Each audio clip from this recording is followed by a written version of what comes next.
Semakin ditekan, semakin dilawan. Sepertinya orang Papua sudah alami itu sejak dianeksasi.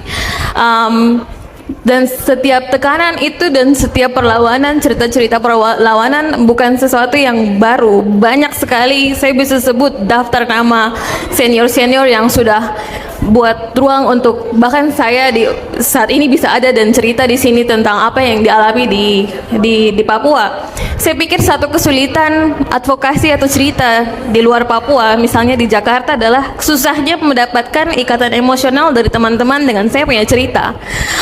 Dan di sistem pun seperti itu. Kadang kalau kami advokasi dan bicara soal persoalan politik, akan ada respon-respon yaitu terlalu politik, mungkin kami susah bicara soal itu. Itulah mengapa banyak gerakan lingkungan yang muncul, karena persoalan krisis iklim itu tidak hanya mengganggu saya punya rumah, tapi rumah teman-teman juga seperti itu. Jadi kesulitan ikatan emosional antara kita dengan teman-teman di luar itu susah sekali. Dan juga mengutip apa yang dikatakan sama Kakak Abraham dari BBC, kalau menulis atau bicara tentang Papua itu rasanya seperti menuliskan obituaris, nama dan orang yang meninggal, nama dan orang yang meninggal. Tetapi di cerita yang lain, saya mau mengakui bahwa sekarang tuh banyak sekali anak-anak Papua yang sedang berusaha untuk mengambil kendali kontrol narasi. Dan gerakan-gerakan itu tuh dilakukan hampir di seluruh Papua.